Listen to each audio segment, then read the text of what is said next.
Glede na včerajšnjo odločitev ustavnega sodišča, ki je zadržalo izvajanje vladnega odloka v delu, ki začasno prepoveduje prireditve, shode in zborovanja, je Ministrstvo za notranje zadeve pripravilo predlog novega odloka. Njegovo vsebino bo predstavil minister za notranje zadeve Aleš Hojs, ki ga lepo pozdravljam in mu predajam besedo. Izvolite, gospod minister.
Torej, v uvodoma je potrebno povedati, da je pobudo za oceno ustavnosti in ustavno sodišče vložila dvojica.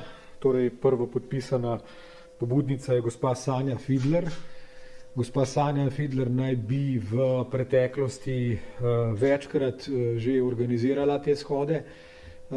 Predvsem pa je v pobudi jasno izraženo to, da je bila večkrat oglobljena. Glede na to, da je na te globe že sodno ugovarjala, je nekako ocenila, da je prav, da se obrne tudi na ustavno sodišče, da ustavno sodišče preceni, kaj in kako je z predmetnim odlokom. Drugi pobudnik na ustavno sodišče pa je gospod Irfan Beširević. To je gospod, ki je verjetno javnosti dobro znan, eden od izbrisanih, torej tistih, ki v tistih letih niso uspeli prijaviti svojega prebivališča oziroma ustrezno urediti zadeve.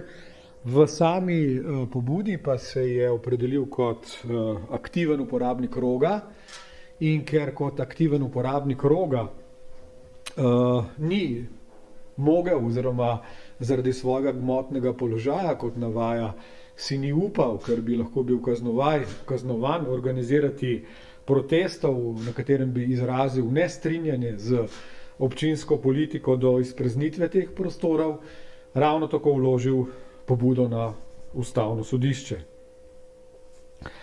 Zanimivo v njuni pobudi je, da oba navajata, da se z določenimi politikami ne strinjata, zato je potrebno in nujno, da se te shodi oziroma protesti dovolijo. Zanimivo pa je tudi, da sta, saj tako piše ustavno sodišče, da nasprotujeta tudi nekaterim vladnim ukrepom za zajezitev epidemije COVID-19, ker niso zadostni. Torej, očitno gre tudi za željo, da se izraži nezadostnost COVID ukrepov, torej očitno je vlada v nekaterih segmentih bila, saj po njunem mnenju, celo premila. Torej, med drugim zatrjujeta, da naj bi iz več dokumentov, teh dokumentov seveda ni priloženih, očitno jih ustavno sodišče dobro pozna, da naj bi izhajalo, da preprečitev shodov ne prispeva bistveno k preprečevanju okužb. Zdaj tukaj je potrebno povedati, da je vse, kar je storila vlada v tem času omejevanja tako shodov, prireditev, porok in vseh ostalih slavij, skupaj zaobjetih v tem členu odloka, služilo izključno in zgolj enemu interesu, torej v največji meri zajeziti naša medsebojna združenja, v največji meri preprečiti širjenje covida, zmanjšati število obolelih, zmanjšati število umrlih, zmanjšati pritisk na zdravstveni sistem in kar se da hitro seveda iz COVID epidemije iziti. Torej, vlada se je seveda v tem odloku naslanjala na zakon o nalezljivih boleznih, ki take omejitve dopušča. Seveda pa je posredno upoštevala tudi člen ustave, kjer seveda tudi ustava definitivno dopušča omejitve, ki so posebej opredeljene kot tiste, ki preprečujejo nalezljive bolezni. Torej, vlada je v odgovoru na to ustavno pobudo posebej izpostavila zadnje strokovne študije. Naj navedem zgolj eno, torej decembra 2020 je bilo v reviji Nature Human Behavior opredeljeno in napisano, kaj je 5 tistih ključnih potez, ki jih je potrebno za preprečevanje epidemije zasledovati. Torej, ena in prva pod točko 1 je zamejevanje oziroma omejevanje stikov. Torej, shodi gotovo so stiki, s preprečevanjem teh shodov to omejujemo. Druga je bila zaprtje izobraževalnih inštitucij. Tretji ukrep so ukrepi na mejah. Tudi o tem je ustavno sodišče se pred dnevi že dovolj jasno izrazilo. Četrti ukrep je splošna dostopnost do zaščitnih sredstev. Peti ukrep omejitev gibanja posameznikov. In pa šesti ukrep, tisti najbolj drastičen, splošni lockdown. Torej, glede na to, da je ustavno sodišče v svoji odločbi ugotovilo, da je seveda, da so škodljive posledice, jasno je zapisalo, da so škodljive posledice do svobode izražanja, ki so vezane seveda tudi na možnost organiziranja shodov, v družbi lahko bistveno hujše, kot pa škodljive posledice vezane na posledice zdravja, za posledice, ki jih smo deležni z eventualnim virusom oziroma z eventualno prebolevnostjo oziroma zbolevnostjo. Torej, ocenilo je, da je torej prioritetno na nek način protestiranje oziroma izražanje svojih mnenj, bodisi političnih, bodisi kakršnih drugih, prioritetno pred varovanjem našega zdravja oziroma prioritetno pred tem, da v čim večji meri zamejimo, zadržimo širjenje virusa, je seveda vlada bila dolžna taki odločitvi ustavnega sodišča slediti. Torej, jasno je seveda, da ustavno sodišče s tem prevzema odgovornost, posebej prevzema odgovornost zato, ker je v svoji odločbi eksplicitno zapisalo tole: obstajajo različni epidemiološki ukrepi, s katerimi bi bilo pri shodih mogoče preprečiti nastanek škodljivih posledic za zdravje ljudi. Torej, jaz verjamem, da bomo torej, tako te vladi, predvsem pa seveda strokovna svetovalna skupina, kar najhitreje strani ustavnega sodišča prejeli gradivo, ki bo podkrepilo to. Torej, želim pač tudi sam videti, kateri so te različni epidemiološki ukrepi, o katerih seveda mi zaenkrat še ne vemo. Zaenkrat tako strokovna komisija kot vlada teh epidemioloških ukrepov, s katerimi razpolaga ustavno sodišče, ne pozna. Verjetno pa jih poznajo dobro oni, saj sicer take odločitve najbrž ne bi mogli ali pa smeli sprejeti.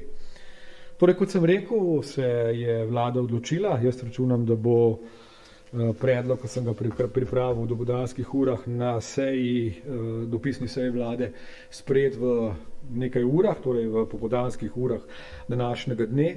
Skladno z odločitvijo ustavnega sodišča pa bo navedeni odlok začel veljati v ponedeljek 00:00, torej 19. aprila ob 00:00. Zadeva pa bo dovoljena v smeri, ki jo bom predstavil.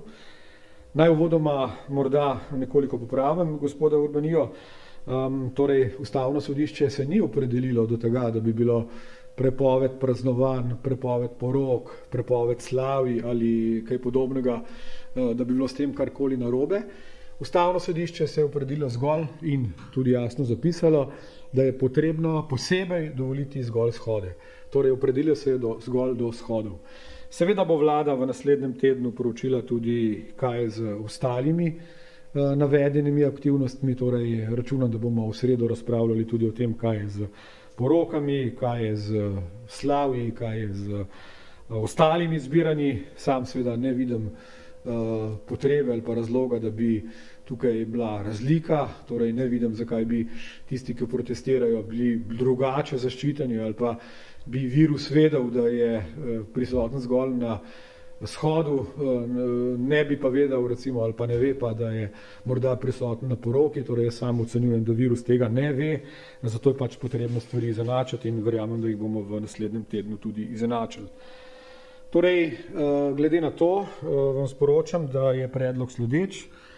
Glede na odločitev Ustavnega sodišča se dovoljuje zbiranje ljudi na organiziranih shodih, seveda skladno z zakonom o organiziranih shodih, kjer je omejitev taka, kot je podobna kot v drugih omejevalnih ukrepih, torej shodi so dovoljeni, kolikor se organizirajo v zaprtih prostorih do številke ena oseba na 30 kvadratnih metrov.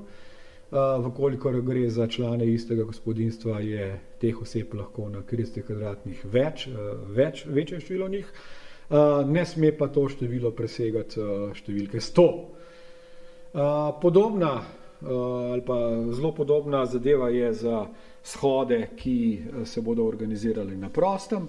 Torej tam gre za omejitev ene osebe na 10 kvadratnih metrov. Vkolikor so to osebe iz istega gospodinjstva, je lahko teh ljudi na 10 kvadratnih metrov več. Zgornja številka omejitve pa je ravno tako opredeljena na številko 100, pri čemer je medsebojna razdalja med zbiranjem tako torej na odprtih prostorih, kolikor je površina bistveno večja, predpisana kot minimalno 1,5 metra. Torej za shode v zaprtih prostorih so maske obvezne, tako kot so sicer obvezna priporočila Nacionalnega inštituta za javno zdravje, medtem ko pa maske na odprtih prostorih, vkolikor je zagotovljena primerna razdalja, niso obvezne. Zdaj morda bi zaključil še z mednarodno primerjavo, torej o shodih in o tem, kaj je dovoljeno in kaj ne, je odločalo že kar nekaj sodišč.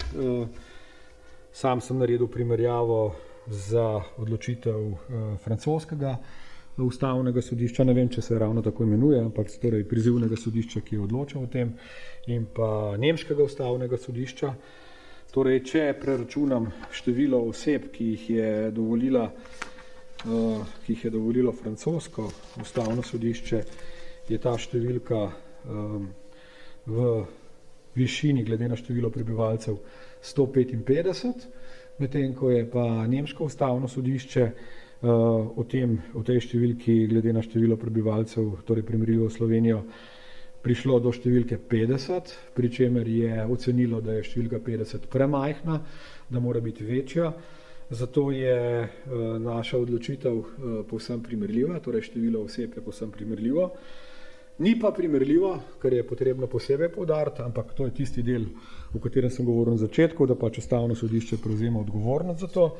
Ni pa primerljiva seveda incidenca, ko je o tem odločalo ustavno sodišče v Franciji oziroma ustavno sodišče v Nemčiji. Torej, ko je ustavno sodišče v primerljivih številkah na slovenske številke odločalo in prišlo do te primerjave oziroma te primerjave, ki smo naredili do številke 155, je bila 7-dnevna incidenca na 100 tisoč prebivalcev v Franciji 4,5. 4,5.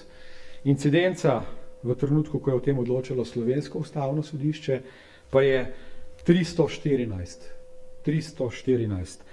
Torej 90-krat več je incidenca v Sloveniji v tem trenutku odločitve našega ustavnega sodišča kot v primeru odločitve francoskega ustavnega sodišča. In še primerjava z Nemčijo. Torej v Nemčiji je, ta odločitev je bila sprejeta v Franciji junija 2020. V Nemčiji pa je šlo za odločitev v novembru 2020, torej tam je po primerljivih podatkih, kot sem povedal, bi ta številka v Sloveniji lahko bila 50. Res je, kot sem povedal, da je ustavno sodišče reklo, da je 50 na 100 tisoč oziroma na 2 milijona, v tem primeru v Nemčiji na njihovo število prebivalcev, pač ustavno sodišče Nemčije zatrdilo, da je to prenizka številka. Pa vendarle, torej je potrebno povedati, da je v tistem trenutku bila Nemška 7-dnevna incidenca 152, torej novembra 2020. Naša incidenca pa je v preteklem tednu odločena Ustavnega sodišča, kot rečeno, bila 314. Torej 100% večja incidenca v Sloveniji v primerjavi z odločitvijo v Nemčiji. Te podatke govorim zgolj zato, da boste tako novinarji kot seveda slovenski državljani imeli predstavo, v kakšnem obdobju je Ustavno sodišče odločilo in kako se je za razliko od ustavnih sodišč drugih držav odločilo slovensko Ustavno sodišče. Sam nimam namena komentirati te odločitve Ustavnega sodišča, razen v tem delu, da me veseli, da so jasno zapisali, da obstajajo drugi epidemiološki razlogi za omejitve širjenja, verjamem, da jih bodo tudi predočili. Vlada, kot rečeno, pa bo v celoti njihovo odločitev sprejela, jo bo v odlok ustrezno zapisala. Bomo pa seveda jasno komunicirali, tako kot sem komuniciral vsega jaz, da Ustavno sodišče s tem prevzema tudi odgovornost. Hvala lepa. Hvala za predstavitev. Preko Zoom povezave nas spremljajo tudi novinarji. Je morda kakšno novinarsko vprašanje? Prvo vprašanje ima časopis Slovenec. Prosim. Pozdravljeni, gospod minister, Alenka Gabrovec, časopis Slovenec. Jaz bi imela dve vprašanji. Rekli ste, da velja to za organizirane shode, torej se morajo vsi, ki bi pač organizirali shod, prijaviti na upravni enoti, ali bojo upravne enote dobile kakšne specifične navodila, kaj še poleg rabijo, ne vem, dovoljenje NIJZ, mislim, tako je bilo recimo lani, ko so bile natančna navodila, kako in kaj na kakšen način se lahko karkoli organizira. To je prvo vprašanje. Drugo vprašanje, to, kar ste danes predstavili in če bo sprejeto, bo veljalo ne glede na to, v kateri fazi bo katera regija po vladnem semaforju. Torej, potencialno tudi, če bomo v črni, bo se lahko organiziralo shode. Hvala. Hvala za vprašanje. Torej, glede na dejstvo, da je splošno znano, da je potrebno ne samo v tem primeru, ampak tudi sicer upoštevati priporočila javno objavljena navodila Nacionalnega inštituta za javno zdravje. V odloku ni predvideno, da bi organizatorji shoda morali še posebej pridobivati dovoljenje ali pa soglasje ali pa neko preliminarno mnenje Nacionalnega inštituta. Torej, glede na odločitev Ustavnega sodišča, Ustavno sodišče se do barv ni opredelilo. Njihova ocena je, da je, ne glede na to, kako smo ljudje z virusom ogroženi, pravica do protestiranja nad pravico zdravja, zato seveda sledimo temu mnenju Ustavnega sodišča in samega odloka ali pa samega dovoljenja za ta zbiranja ne uvrščamo v posamezno semaforsko različico našega vladnega semaforja.